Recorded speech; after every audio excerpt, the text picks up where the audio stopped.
Le 22 avril de chaque année, le monde célèbre la Journée de la Terre.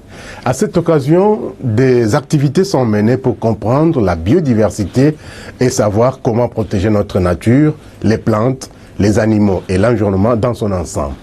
C'est aussi l'occasion pour adopter un comportement responsable vis-à-vis de la terre nourricière. Selon Christina Shin, professeure assistant à l'Université Nottingham, à campus de Malaisie, je le cite, « En temps de confinement dû à la pandémie du Covid-19, le monde continue sa vie et il est magnifique. Il ne met en cage que les humains. Je pense qu'il nous envoie un message. Vous n'êtes pas indispensable. La terre, l'eau, l'air et les ciels sans vous vont bien, et même mieux. Quand vous reviendrez, rappelez-vous que vous n'êtes que des invités, pas les maîtres. C'est donc la Terre qui s'adresse aux humains à l'occasion de la Journée de la Terre, une interpellation qui vaut donc son pesant d'or. À cause du coronavirus, le monde vit des instants douloureux. Dans les différents laboratoires du monde, les chercheurs s'activent pour, n'est-ce pas, trouver des solutions à cette pandémie. Mais jusque-là, en tout cas, la solution se fait encore attendre. En attendant d'ailleurs, il faut appliquer les gestes barrières pour éviter la propagation de la maladie. À Kinshasa, en République démocratique du Congo, la commune de la Gombe, vous le savez, est en confinement depuis le lundi 6 avril 2020. Les avenues sont désertes, particulièrement le boulevard du 30 juin, qui est donc vide de ses habitants et de ses habituels usagers. Pire encore, le marché central de Kinshasa, réputé pour ses nombreux négociants présents en ces lieux de négoce pendant les jours normaux, était comparable à un vrai désert. Pendant ces temps donc, des travaux de salubrité sont donc en cours pour rendre salubre ce marché réputé pour ses montagnes d'immondices. Ce sont plutôt les éléments de la nature comme les souris et autres rongeurs qui ont fait la loi, profitant du calme provoqué par le confinement pour gagner le terrain. Mais pour combien de temps encore, car le déconfinement progressif de la commune de la Gombe est en cours. Agence Galaxy Media, la passion de développer la RDC. Au-delà de tout, il faut donc continuer à appliquer les gestes barrières pour éviter la propagation et la contamination au coronavirus, se laver régulièrement les mains, éviter les attroupements, tousser ou éternuer au plus de son coude, rester à la maison si on n'a pas quelque chose, en tout cas, de très important à faire en dehors de sa maison. Nous, vous l'avions dit, tantôt donc, le monde a célébré le 22 avril la journée de la Terre. À cette occasion, des activités sont menées pour comprendre la biodiversité, savoir comment protéger notre nature, les plantes, les animaux et l'environnement dans son ensemble, comme nous le disions tantôt. Suivez plutôt cette réflexion de votre magazine sur la célébration de cette journée de la Terre qui attire l'attention de chacun de nous sur l'importance même de la terre nourricière, notre maison commune. Regardez. Le 22 avril 2020, c'est le jour de la Terre. Il consiste à apprécier le caractère unique de notre planète Terre avec son incroyable biodiversité. Selon l'Organisation des Nations Unies, l'ADN de la Journée internationale de la Terre nourricière est plus précisément de sensibiliser les gens aux défis auxquels fait face notre planète à partir de l'idée que la Terre et ses écosystèmes sont ceux qui nous nourrissent et soutiennent nos pas tout au long de la vie. Bref, notre seule maison, notre maison commune. À l'occasion de cette journée, diverses activités, tant au niveau national qu'international, sont menées pour comprendre la biodiversité et savoir comment protéger notre nature, les plantes, les animaux et l'environnement dans son ensemble. C'est par exemple inciter à l'achat de produits plus écologiques, à la réduction des déchets, au recyclage et à la réutilisation ou encore à la promotion de la lutte contre les changements climatiques. Pour la petite histoire, la Journée de la Terre est une fête célébrée aux États-Unis depuis 1970, toujours le 22 avril, en commémoration de la création du mouvement environnementaliste par le sénateur du Wisconsin, Gaylord Nelson. Il y a 47 ans, ce dernier a organisé une grande manifestation pour l'environnement et pour réclamer sa prise en compte dans les politiques fédérales américaines. C'est ce défilé qui a conduit à l'adoption de plusieurs lois fondatrices comme celle sur la protection de l'air, de l'eau et des espèces menacées, ainsi qu'à la création de l'Agence de protection de l'environnement, EPA. Prise par les Nations Unies comme une date forte du calendrier, la Journée de la Terre est devenue un événement à l'échelle mondiale dès 1990 dans environ 190 pays de l'ONU, en mobilisant plus de 200 millions de personnes. Célébrée chaque 22 avril, la Journée mondiale de la Terre donne chaque année une occasion aux citoyens de réfléchir aux dommages infligés à la planète et aux gestes archi simples de tous les jours pour la préserver. Parmi ces gestes, le fait de privilégier les circuits courts en mangeant des produits locaux, mais aussi des saisons pour limiter les émissions de polluants et les gaspillages, les tri de ces déchets ou même les réflexes de rapporter ces médicaments périmés ou non utilisés à son pharmacien collecté, ils sont désormais transformés en énergie. À l'occasion de cette journée, chacun est appelé d'appliquer au quotidien des gestes verts tels qu'éteindre la lumière quand on quitte une pièce, utiliser les transports en commun, le vélo, le covoiturage ou ses jambes, couper l'eau pendant son brossage de dents ou son rasage, louer plutôt qu'acheter, ce qui permet de produire à terme moins de déchets.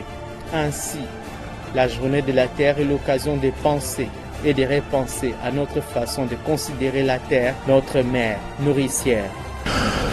Une journée de la Terre célébrée sous la menace de la pandémie de coronavirus qui fait des milliers de victimes à travers le monde. Pendant ce temps, la lutte contre la pandémie ne recule pas et les innovations en la matière se multiplient. La dernière en date est celle de l'Institut national des préparations professionnelles, INPP, qui vient de mettre sur pied un lave-mains fonctionnant avec l'énergie solaire. Lutte contre le réchauffement climatique oblige. Je vous propose de suivre plutôt ces images réalisées par nos consoeurs du magazine Objectif Vert. Dans les cadres d'accompagnement du programme du chef de l'État en ce qui concerne la lutte contre la pandémie de Covid-19. Et donc l'INPP, sous l'impulsion de M. Maurice Tchoupiak KMB, a mis en place plusieurs innovations, mais entre autres, c'est lave-mains que vous êtes en train de voir aujourd'hui. C'est un lave-mains qui fonctionne avec l'énergie solaire. Il a plusieurs particularités. Vous avez de l'eau, vous avez les savons, automatiquement vous séchez les mains et également le prélèvement de la température. Et donc avec un thermoflash qui a la possibilité de capter la température de l'utilisateur de l'outil, même jusqu'à 1 mètre. Et donc voilà un peu d'une manière briève le fonctionnement de ces dispositifs, mais il faut dire que cette phase expérimentale, nous sommes en train de la faire avec l'accompagnement du PNUD, qui est également un partenaire du gouvernement congolais, et l'INPP en tant qu'institution de l'État congolais. C'est dans ce cadre-là et nous avons tous accepté de mettre la main dans la pâte pour que les vies humaines soient sauvées. Et il faut noter que ces dispositifs prennent en compte toutes les couches de la population, et même les personnes vulnérables, les personnes vivant avec handicap, et ils ont la possibilité de se faire laver les mains, et voire même les aveugles. Et donc les personnes à faible mobilité physique sont aussi prises en compte, mais les périphériques. Et donc ça, c'est pour tout le monde, mais on va voir ce que les autorités vont nous dire pour les déployer. C'est pour l'un des gestes barrières que l'INPP a donc mis sur pied, c'est lave-mains. Le Covid-19 a fait annuler toutes les rencontres tant au niveau national qu'international, déjà programmés sur le plan environnemental. Parmi ces événements, il y a bien sûr la 26e conférence des parties à la Convention cadre des Nations Unies sur les changements climatiques, COP26. Et cette conférence était prévue à Glasgow, en Écosse, en novembre 2020 prochain. Mais à cause, bien sûr, du Covid-19, le grand rendez-vous des négociations climatiques n'aura plus lieu et pourtant l'année 2020 devait être une année clé pour le climat et la biodiversité, mais le coronavirus a chamboulé donc l'agenda. La COP26 pour le climat de Glasgow et le congrès de l'Union internationale pour la conservation de la nature sont repoussés à 2021 et d'autres rendez-vous majeurs sont sur la sellette. Compte tenu de l'impact mondial et du contenu du Covid-19, la tenue donc d'une COP26 ambitieuse et inclusive en novembre 2020 n'est plus possible, a annoncé dernièrement le gouvernement britannique. Cette réunion, grande réunion annuelle d'ailleurs sur le climat en 2021, toujours dans la ville écossaise, aura lieu à une date qui sera communiquée ultérieurement. Pour rendre compte, ou se rendre compte, disons, de ce qui a été décidé pour cette conférence par le secrétariat général des Nations Unies et le secrétariat exécutif de la Convention sur le climat, je vous propose de suivre cette réflexion de votre magazine sur le rapport de la COP26. C'était prévisible, initialement prévu en novembre 2020 à Glasgow en Écosse, la 26e conférence des parties à la Convention cadre des Nations Unies sur les changements climatiques COP26 a été reportée à 2020 en raison de la pandémie de Covid-19. Le secrétaire général de l'ONU, Antonio Guterres, a jugé nécessaire de continuer les efforts pour lutter contre les changements climatiques, rappelant que la science sur le climat n'a jamais changé.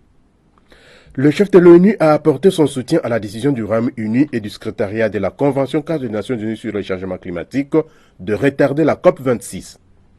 Pour le porte-parole du secrétaire général de l'ONU, la nécessité de supprimer le virus et de sauver des vies est la priorité absolue, alors que des centaines de milliers de personnes tombent gravement malades et que beaucoup meurent du Covid-19.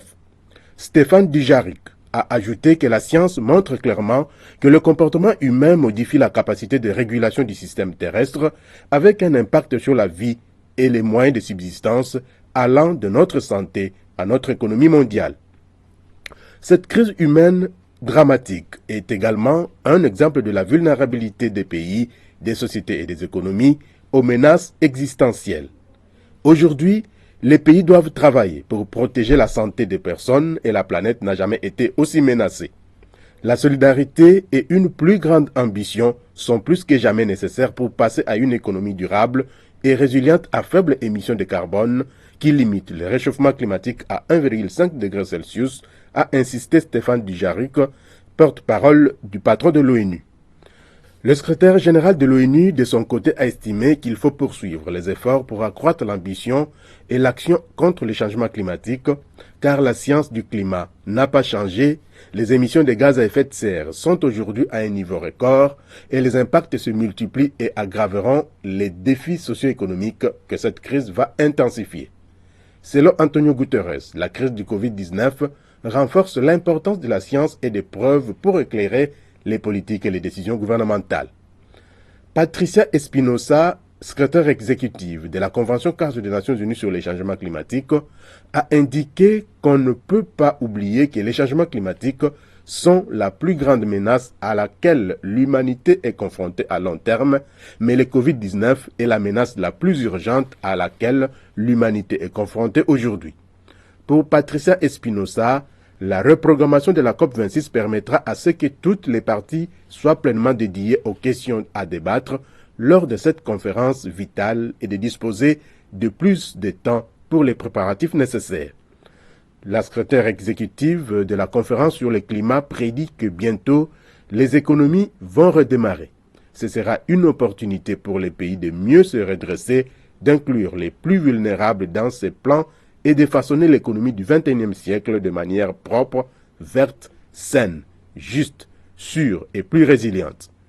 En attendant, il faut continuer à soutenir et à exhorter les pays à renforcer considérablement leurs ambitions en matière de climat, conformément à l'accord de Paris, a conclu Patricia Espinosa. Tout compte fait, Les pays devront donc mieux se préparer pour l'année 2021 pour la tenue de la COP26 au lieu de la COP27. Après notre émission consacrée à la création de l'Agence congolaise pour la transition écologique et le développement durable, de nombreux téléspectateurs et Internet ont réagi à cette émission. Vous avez suivi les interventions du président de la Commission environnement et ressources naturelles du Conseil économique et social René Ngongo dans cette émission, ainsi que du coordonnateur de l'ONG Amis de la Nature et des Jardins, Jean Mangalibi, qui ont donné leur lecture de fait quant à l'importance de cette agence. En ligne avec nous aujourd'hui, Maître Gustave Wembo, juriste résident à Lille en France, qui nous suit tous les jours sur YouTube. Il réagit sur la création de l'Agence congolaise de transition écologique et du développement durable, mais il met un accent particulier sur les moyens de production durable en République démocratique du Congo, sans compromettre bien sûr les chances des générations futures de vivre des mêmes ressources que celles qui existent aujourd'hui. C'est donc le développement durable. Suivez plutôt l'intervention de Maître Gustave Wembo au téléphone depuis Lille en France. Nous accueillons avec joie la création de l'Agence congolaise de transition écologique et de développement durable créée par le chef de l'État. Pourquoi nous l'accueillons favorablement? C'est parce que cette structure va pouvoir, comme nous l'avions dit, faire l'évaluation et nous donner des nouvelles orientations. Pourquoi? Parce que les structures existantes et leurs animateurs, pourtant des intellectuels congolais formés, fonctionnent comme des prédateurs dans leur propre pays. Ils travaillent malheureusement en faveur des exploitants qui viennent et qui leur donnent des miettes. Et ils sont capables de détruire leur propre pays. Ils travaillent pratiquement dans la médiocrité.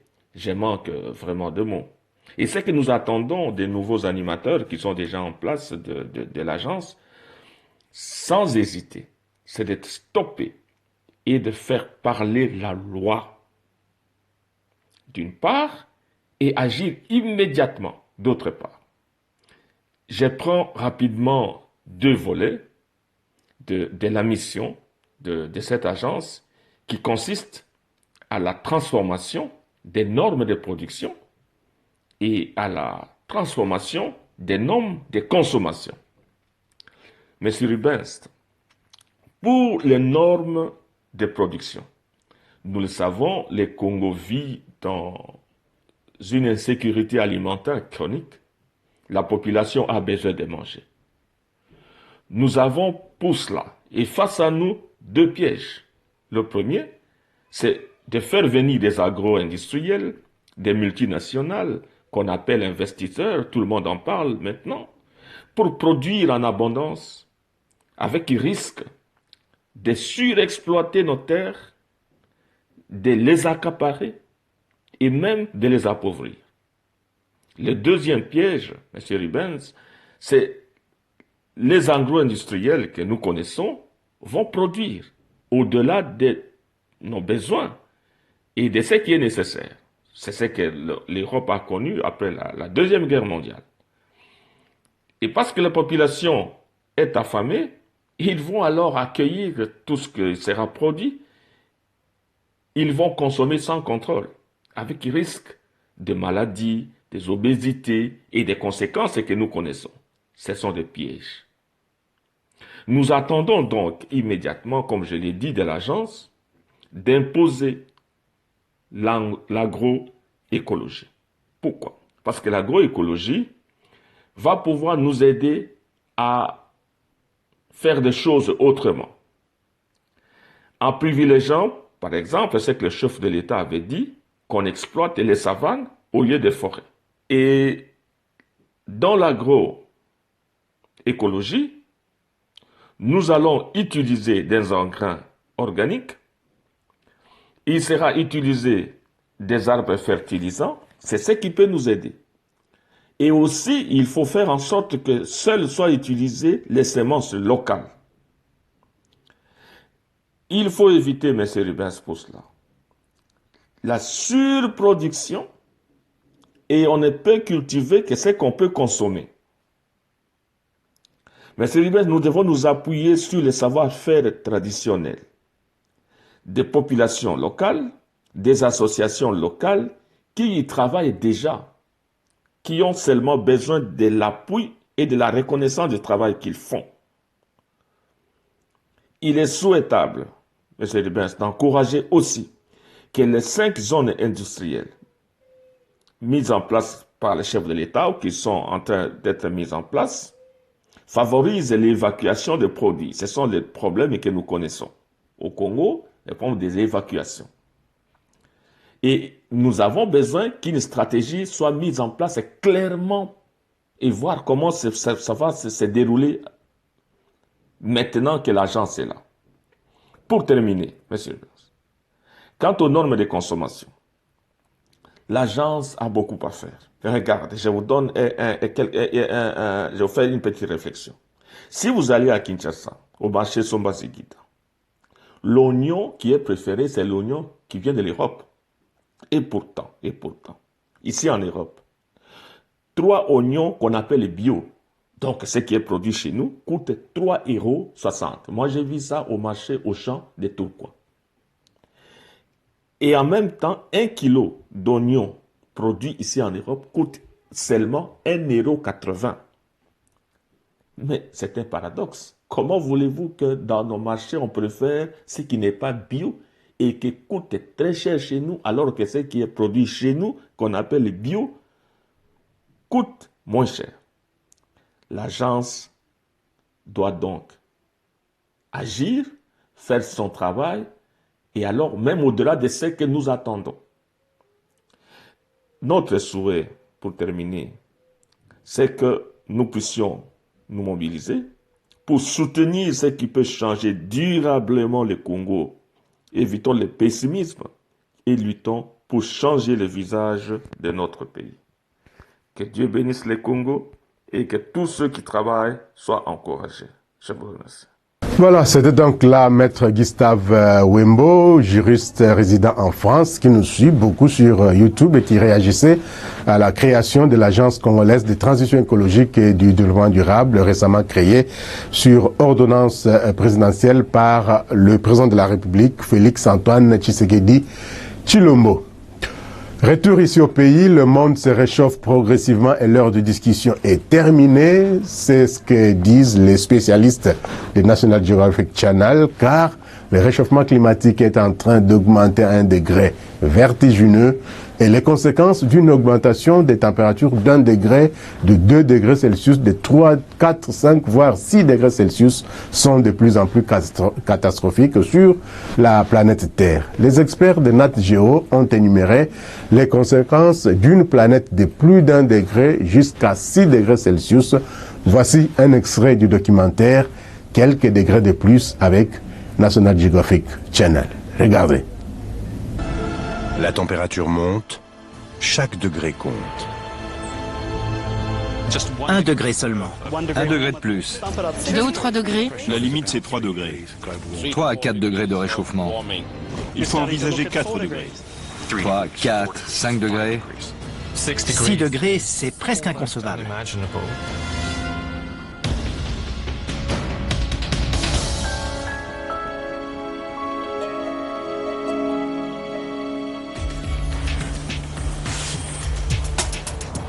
Imaginez le XXIe siècle si le réchauffement climatique s'accélère.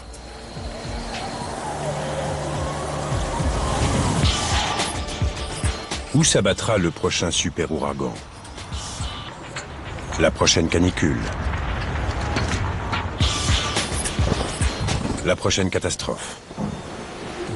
Le monde se réchauffe progressivement.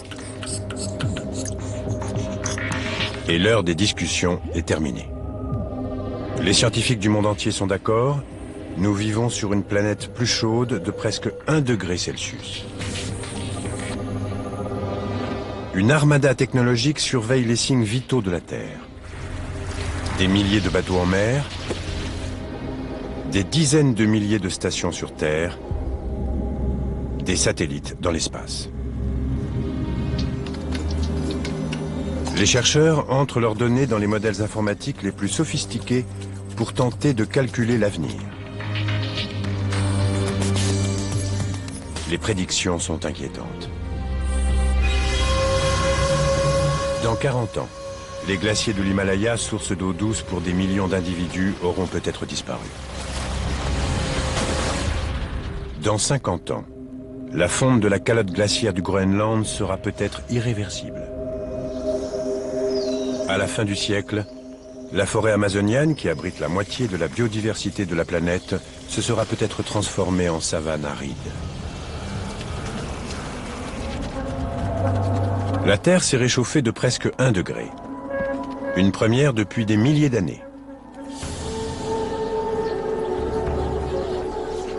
Il n'est pas impossible que la température monte de 1 à 6 degrés au cours du XXIe siècle.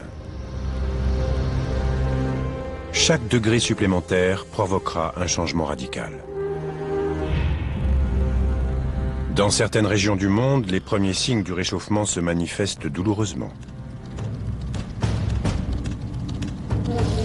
En Australie, les feux de forêt font partie intégrante de l'écosystème, surtout les années de sécheresse. Mais sous l'effet du changement climatique, les choses ne font qu'empirer. La côte est du pays est une véritable poudrière.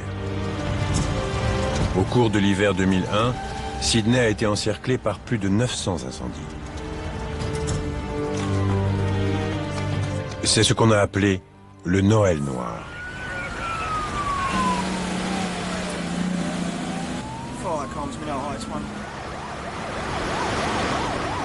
Cette année, les incendies dans le Victoria ont été très violents. On lutte depuis des mois. Le bush est de plus en plus sec et des incendies se déclarent dans des zones où il n'y en avait jamais avant.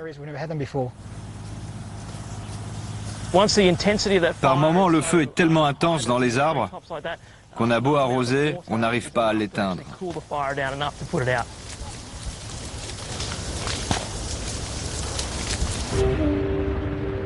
Les données actuelles montrent que la température moyenne mondiale a déjà augmenté de 0,8 degrés Celsius. Le Victoria est le deuxième État le plus peuplé d'Australie.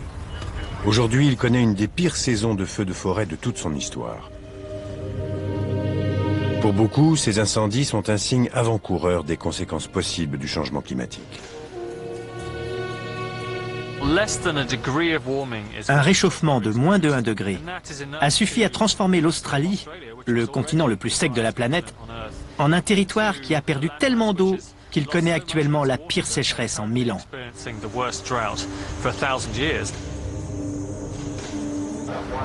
Une sécheresse qui a poussé les incendies aux portes de milliers d'Australiens.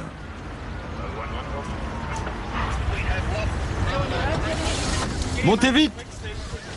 Les bulletins météo prennent une importance vitale. Qu'est-ce qui se passe? Un incendie à 5 km. Dites-nous ce qu'on doit faire. Si le vent tourne, les gens auront peu de temps pour agir. Les pompiers sont en train d'arriver. J'embarque les enfants et je viens chez toi. Je suis inquiète parce que Rob ne veut pas partir. Dans certains quartiers de Sydney, les habitants sont face à un choix cornélien. Rester pour combattre l'incendie ou partir en espérant que leur maison sera encore debout à leur retour. Je te rappelle plus tard, c'est le chaos ici. À plus. Une maison, c'est une maison. Mais la famille ou les proches, c'est différent. On venait d'acheter la nôtre. Il était prêt à tout pour la sauver.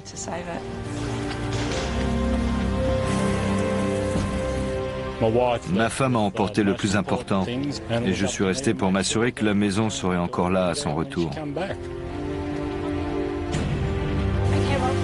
Vas-y chérie, je t'appelle chez ta mère. Fais attention. Ouais, ne t'inquiète pas. À plus tard.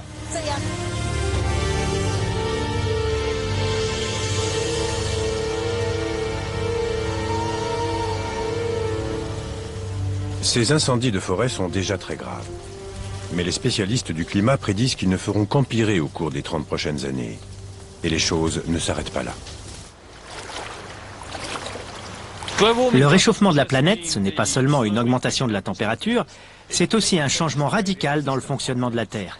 Il peut y avoir des sécheresses à certains endroits et des inondations ailleurs, voire une succession de sécheresses et d'inondations dans la même région.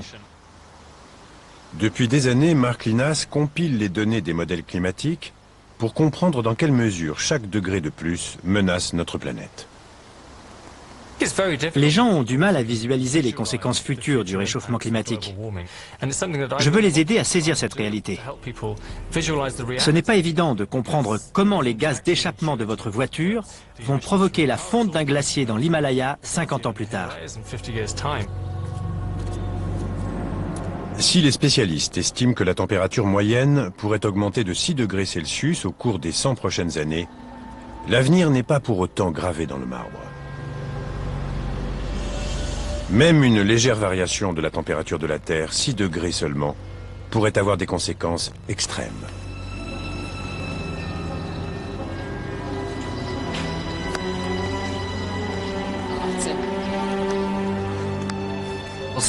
Une variation de 6 degrés du jour au lendemain fait partie des fluctuations météorologiques normales.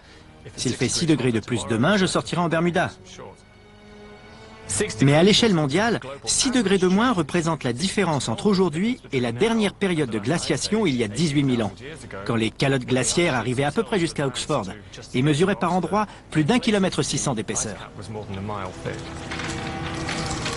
Avec 6 degrés de moins, la Terre replongerait dans l'âge de glace. Et avec 6 degrés de plus. Voilà, c'était là un extrait du documentaire Quelques degrés de plus de nos confrères de National Geographic Channel. Aujourd'hui, l'accord de Paris a donc limité le réchauffement climatique en dessous d'1,5 degré Celsius. Mais si et seulement si nous atteignons déjà plus d'1 degré, 2 degrés Celsius, 3 degrés, voire 6 degrés Celsius, en tout cas, ce sera la catastrophe sur cette planète Terre, parce que aujourd'hui, l'impératif, c'est de limiter les réchauffements climatiques et les limiter en dessous d'1,5 degré Celsius. La semaine prochaine, si tout va bien, nous allons vous proposer les conséquences d'un réchauffement climatique d'1 degré seulement. 1 degré, alors 1 degré Celsius, et vous aurez à comprendre quelles sont les conséquences du réchauffement climatique sur la planète Terre d'1 degré Celsius. Madame, Messieurs, voilà qui boucle cette émission RDC Environnement qui reviendra bien sûr la semaine prochaine. Bonne suite des programmes sur votre chaîne. N'oubliez pas de nous suivre sur YouTube, sur Facebook et aussi sur Twitter. Au revoir et à la prochaine. Prenez soin de vous et prenez soin de la Terre, notre mère nourricière. Merci beaucoup, Madame, Messieurs, de nous avoir suivis. Merci à Céline Boumba. Merci à Guilhem Mouzembe. Merci à Jocelyn Baba et à toute l'équipe qui a concouru à la réalisation de cette émission qui reviendra, comme nous l'avions dit, la semaine prochaine. D'ici là, portez-vous bien et bonne suite de programmes sur votre chaîne. Au revoir et à très bientôt.